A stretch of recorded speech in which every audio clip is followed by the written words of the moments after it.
Welcome to Rom Wills, Money Matters. Found a vegan restaurant near me. And let me give them a shout out, James and Joe Cafe. There's a link for it in the description box, especially for my Hartford County crew. Definitely check them out. Check out the link. Stop by, check it out. And let's be real, I'm not totally vegan. I'm gonna still knock out some buffalo wings. Now, if I find some vegan buffalo wings, oh, it's on. But I thought about that. I was like, because I love vegan restaurants. I love it. If I could eat at a vegan restaurant or eat totally vegan, I'd probably go totally vegan. Because after a while, you can't tell the difference. Trust me. The way they doing it now, doing these plant-based meats and stuff, you can't really tell anyway if you really don't know. Seriously, it's gotten that good, right? It's gotten that good. But, I'm going to tell you what, though.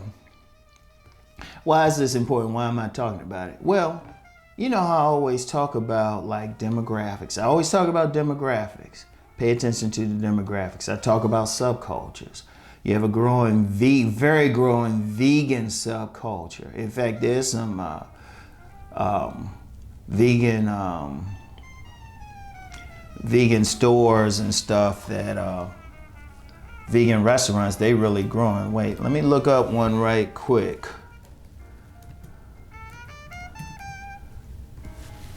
Yeah, I talked about before, Slutty Vegan. Slutty Vegan, shoot, they getting big. They ain't just one shop. They expanding to different, they've become a chain, a small chain that's growing. I'll put a link for that as well in the description box. I'm gonna tell you what, it represents a change in demographic. It represents it because for them to stay in business, any business, that means there has to be a customer base. And I was just thinking about it as I went, I checked it out, I said, okay, there must be enough vegans to support it. They said they were around for a year. They say they've been around for a year. And I remember since I had moved, I just spoke into my phone and, oh, wait a minute, y'all. Sorry about that. They had that emergency broadcast system come in over my background music, one of their tests. But anyway, I was saying how I didn't know it was there, but I spoke into my phone and said, hey, is there a vegan shop near me? And it popped them up because it's closer. But they've been there for a year, which means they've been supported for a year. So, okay, there's a growing vegan population, but it also illustrates something else because I've talked several times about Black-owned businesses. Black-owned businesses. And I remember I had a comment when I talked about it, I said, well, Black-owned businesses, they could serve other people. That's sometimes people say something and they ain't really thinking. This Black-owned business, when I went in, there was 2 white women in there chilling. They were chilling. In fact, I've seen that constantly. And when we talk about Black-owned business, just because it's Black-owned, it can serve anybody. So, but that provided an example of that. That provided. And plus, they also, they had, when I was there waiting for my food to finish, they had someone from DoorDash come in to pick up some food. And, and it illustrated many things. Okay, think about what it illustrated. 1, a Black-owned business. 2, that Black-owned business is for anyone. It's just owned by Blacks, okay?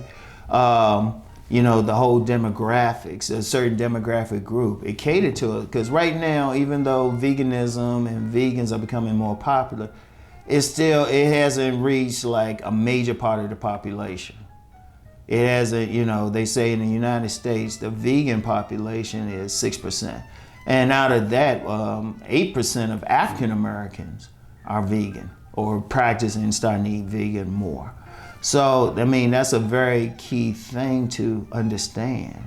You got to look at it in a bigger way. Because, when I look at different businesses, like this is something I do. Because, I've said publicly before, I'll go through malls. I'll pay attention when I'm driving. I'll look around at the businesses.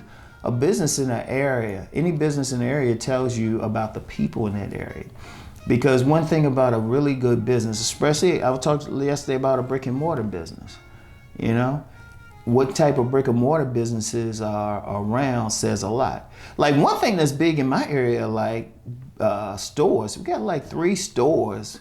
I mean, literally right within a mile radius that really sell home goods, stuff for the home, stuff to put in the home. Like just 3, like I'm like, wow. And there's a whole lot in this area, but the county I live in, the area I live in is really a bedroom community, which means there's a lot of people who live here, they don't necessarily work here. But that tells you about the area. Like when you in any area, if you have a brick and mortar business, it's very important to know who's in the area, you know? That's why like I always talk about, you know, going through different malls, I always pay attention to the people.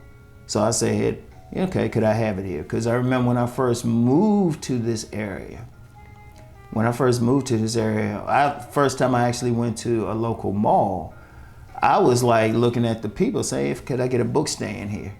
Then of course, as I'm walking it, I run into the bookstore. It's not there anymore, but I was like, okay, all right, probably won't be able to do that business. But I was still paying attention to the people, you know? Or here's an example, like you see some of those stores, they sell like stuff that primarily garners to golfs. That means there's a lot of golfs around to support it. Like we got a couple of those stores in my local mall, and I'm like, these stores are still here. They haven't gone anywhere. They haven't shown, like stores, like my local mall, the stores are emptying out. Because quite frankly, one of the major reasons is the population of the area is changing, the demographics. We're getting a lot more, a lot of stores that really cater more to more progressive types. It wasn't like that at first. So, you know, it's you pay attention, you're like, okay. So, but getting back to that vegan restaurant, that says a lot. It's speaking to the demographics, speaking to a black-owned business being able to survive, not only survive, but cater to more than just black people, you know? Cater to more than, and really judging on the area, it would have to. So, I mean, there's a lot. You know, you have to have so many things. And I was just like, okay. And in fact, depending on how you advertise, because I was talking with one of the, he's probably one of the managers in there, one of the owners, and he had said, oh yeah, we get some people coming up from Baltimore. So I was like, okay. But it's a lot. Like I said, pay attention to the businesses in your area. If you have a business idea, pay attention to the local demographics, every single thing about them. So anyway, that food was good. Check out the link. All my Harford County peeps, check it out. You know, stop by, give them a holler, show them some love. You know, just try the stuff. The stuff was pretty good. What I got was pretty good, but they got different things in there. You know, even if you're a carnivore like Rom, you can still check it out. All right. So anyway, though, that's all I have for now. Yeah, I'm recording this early. I'm about to go work out now. So anyway, y'all know the deal. Let's go make that money.